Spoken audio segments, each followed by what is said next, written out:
Hi, friends. Let's talk about my first half reactions to when Chickenheads Come Home to Roost by Joan Morgan. Um, a hip hop feminist breaks it down. So basically, if you don't know, when Chickenheads Come Home to Roost is pretty much Joan Morgan's take on how she became like a black feminist and just like how feminists exist in the world and how it affects black women and all that kind of stuff. And it's broken up into essays. And I'm only through the first half, as you can see. I'm only through her first half, but I don't know. I have a lot of mixed feelings about this book. And I really, really need other people who've read this book or um, I need other people to talk to me about this book. Um, but this is just gonna be my first half reactions. This book was written in 1999, so this book was written in 1999, and a lot of people would say it kind of was a revolutionary read for them. Um, Brittany Cooper does the foreword in this version, and honestly, she got me so hyped to read this book with just like how she talked about what it did for her when the book first came out, and also like a part of the book club that I'm in. Um, this was one that a lot of the members wanted to read, and also I recently read "Bad Fat Black Girl" by Cecily Bowen, and really thoroughly enjoyed that. And she talked about how this book was really important for her, and so I was just really excited to like kind of read something that was maybe revolutionary. And I don't I think my expectations were too high.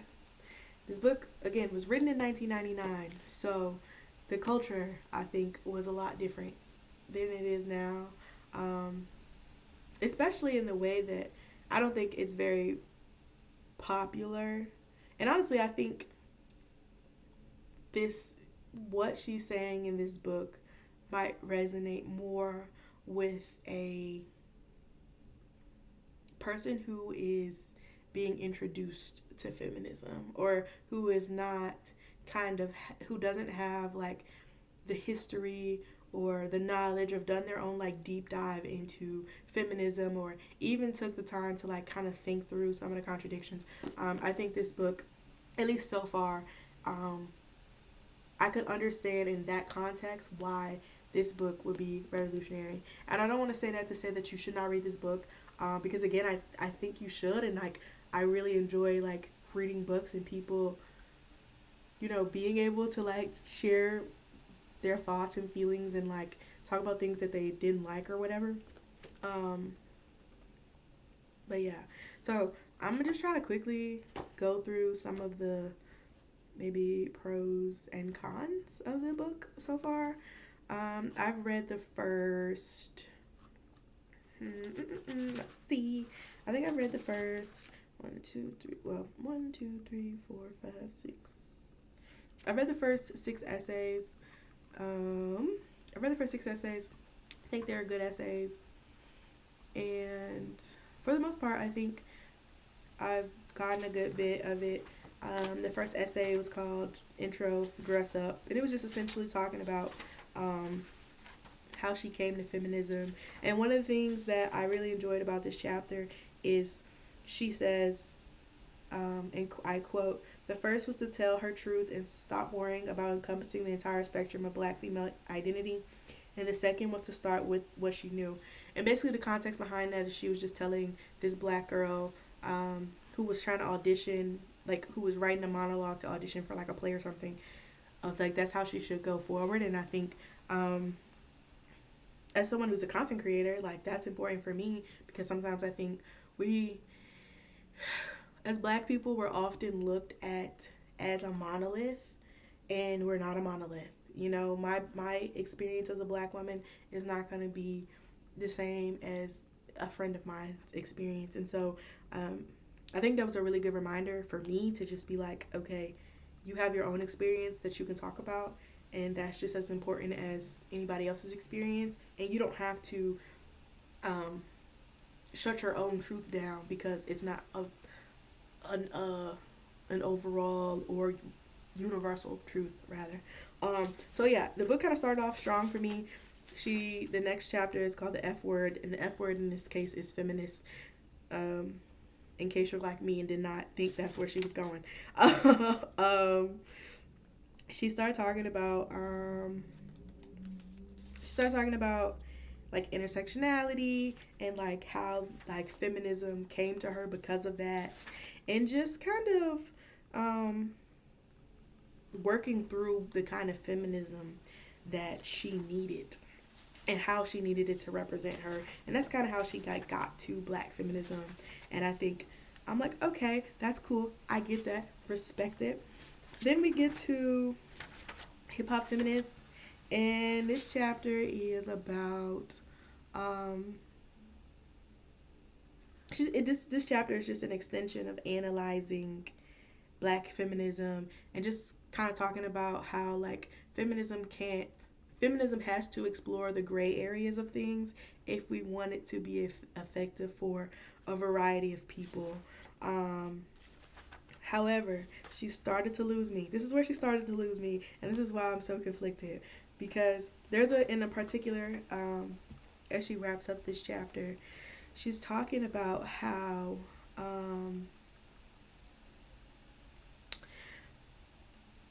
in sort of her gray area, she gives an example of a hard conversation of black men having a choice in female pregnancy or in wanting to raise a child. And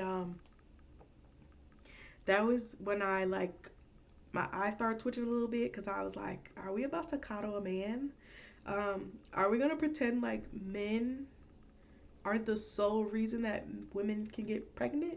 Like, you know what I'm saying? Or not even like, are we not going to act like that it didn't take two to tango? Um,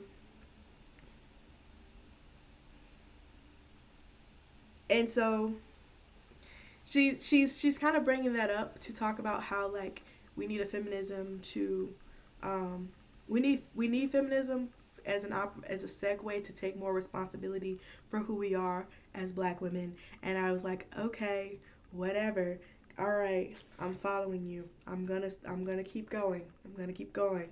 um, but that's when I first started to twitch. But then it got worse, guys. It got worse. The next chapter is called From Fly Girls to Bitches and Hoes. And you can probably guess what it's about. This is where the hip hop really starts to come out. And we start to investigate some of those.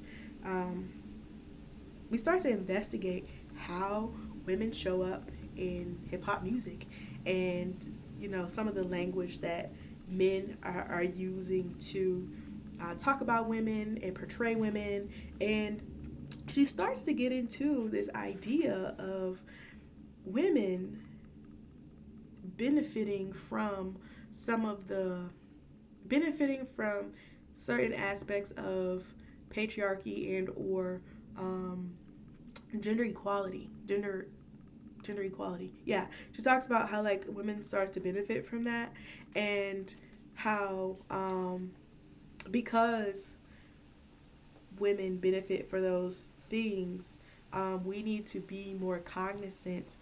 We as black women need to be more cognizant and try to give space to men to help them navigate their emotions through the music. And I just started to get the ick. I started to get the ick. Um, there was a specific part in here where she's talking about um, black folks have finally gotten to the point where we recognize that we sometimes engage in oppressive behaviors that white folks have little to do with. The complexion prejudices and classism are illnesses which have their roots in white racism, but the perpetrators are certainly black. Um, and I get what she was trying to say, but it's like your perpetrators are also white. It's rooted in white racism for a reason. white supremacy is rooted in that, and that was created by white people. Yes, black people can perpetrate it, but to I don't know, I felt like it was almost framed as if like white people don't perpetrate that, and it's like they absolutely do. So that was weird. So again, it started to get weird. Um, and then there was a part in there about um, there was a part in there about like women, women of new age women who are single and like focusing on themselves, um,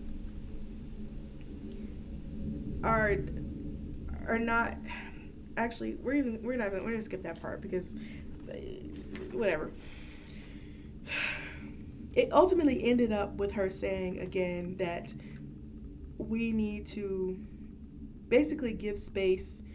And she explicitly says, we're all winners when a space exists for brothers to honestly state and explore the roots of their pain and subsequently their misogyny, sans judgment. It is criminal that the only space our society provided for the late Tupac Shakur to examine the pain, confusion, and drug addiction and fear that led to his arrest and his eventual assassination was in a prison cell. And I'm like, how does men calling women bitches and hoes get us back to we should be giving holding space for them to share their judgments? How did we get here? How did we get here? How did we get here? How did we get here? Honestly, I feel like that was I think my expectation was that like yeah, maybe we talk about some of the contradictions of um women being in hip hop and rapping these words, or women. Even I would have even accepted some of the, you know, this is how we as women perpetrate patriarchy or whatever. But you're asking women, you're one telling women to not accept the victimization of themselves, but also telling us to hold space for men who are you very clearly just said are treating us bad. Can they stop treating us bad first? like, yo, I'm not gonna lie. I read that I was flabbergasted. I was flabbergasted, and I was flabbergasted because I wrote in here, like, look at this. I was like, this is so ironic, and this is crazy to even say. So I know I was mad. Um, and then there was a chapter about strong black women. Honestly, this chapter was really cool because um, it gave me the origin of the strong black woman and like where it came from and how black women uphold that myth and all of that. So I think that was a good chapter too to kind of give us a little bit of context about how things came to be. But then where my eyes started twitching just a little bit more, but it was in an interesting way. Um, the last chapter that I read was called "Strong Black Women and Endangered Black Men," and it's basically talking about how um, it's explaining the endangered black men. And if you don't know what that is, I kind of just want you to look it up because I don't think I can really explain it well. But one of the things that she talks about in this book is how um, these two people go together because you're a black woman trying to carry all the weight and you have a black man who you're not sure if he's going to survive, so you're kind of you're cutting him a lot of slack to do sort of the bare minimum kind of thing. And I thought this chapter was really interesting because she made a point in here about how she once did like a survey amongst black women that she knew, and she asked them to name 5 black men that they loved, and then she asked them to name 5 black men that they respected, and the girls could not think of 5 black men that they respected, and that is. I said when I read that I sat and I thought and I was like, are there 5 black men that like in my life that I'm like I respect them as a person? Um, and I think my answer is yes. But I do think that's something to really think about because you you start to in something she sort of analyzes in here, you start to expect less from people when you don't respect them. Like if you know that they're about to do some bullshit, for lack of better words, you be like, okay, because you know the bar's in hell. um and she's kind of saying that like we shouldn't accept that, essentially. But where she gets me, and where like my eye really starts twitching, uh it gets to the point where it's like she's talking about how moms have to, it's up to mothers to raise good sons. And while I completely understand the premise of that and why you would say something like that, I get why you would say something like that. I'm bothered. I'm bothered because the onus is again put on the black woman and not this black grown man. Like, when are we gonna ask this grown black man to do something? When are we gonna ask him to fix his issues? Right? Like, we all have things we grow up with and we do. And there's an interesting part in here that's talking about how like black girls are raised to kind of get their stuff together, and black men are raised in a way to, they have more space to do less. Um, and I think that's interesting and it's true. But at what point do you say, black man, you have to fix your own issues? That we cannot, like, yes, your mother plays a role into how you're raised, and it's important for us. It's important for, to lay out good, to lay out a good groundwork for your children. And it really, that should really just be gender neutral. Like, you need to lay out a good framework for your child, whether they're a boy, girl, non-binary, whatever. You need to lay a great foundation on it. So it's like I understand it from that perspective, but it's just like you the honest is again falling on the black woman. And I'm like, maybe, like, I started to get a little like, maybe this book, it was just for women, because you're not asking the men to do anything. And I get, maybe she's like, and for a second I'm like, okay, well, maybe she's just trying to think from her perspective. But if you're saying from her perspective, and things that she can fix or black women can fix, it's like, sure, but not really. I don't know. That kind of gagged me. And the other part that really gagged me was that she threw a stray. She was talking about black women who are like, who take care of themselves and do things for themselves. They're just so high maintenance and all of this stuff. And she threw a stray at black women who, I guess, would be considered chickenheads, and who are ghetto, and who, have kids out of wedlock and all that kind of stuff. And I was just like, how is, like, throwing misogyny at them gonna help us? And why didn't we interrogate that? You know what I'm saying? Instead of us interrogating this bullshit that these men be doing and why we should give them space, maybe we should interrogate why those women are doing that and how we can help those women. Anyway, those are my first half thoughts. Honestly, this book has me stressed. I'm gonna finish it though. I'm committed to finishing it because I just need to see what, I need to see it through. But, and so I get how this book could have been revolutionary. And again, I even think it's still something that I think people today should still read. But Miss Jones, misogyny is so crazy, y'all. Like, misogyny is so crazy. Um, and it really is something that you have to fight because it's so pervasive. It's so pervasive. I'm reading a book about feminism that is dripping in misogyny. Anyway, again, thank you all for listening to my first half thoughts of When Chickenheads Come Home to Roost by Joe Morgan. If you read this book, feel free to leave some comments. Let me know what your thoughts were. Let me know if you think I'm tripping. You know what I'm saying? Because I could be wrong. Maybe I misinterpreted some of this stuff. So let me know if you read it, what your thoughts were. And yeah, I look forward to seeing y'all in the next video.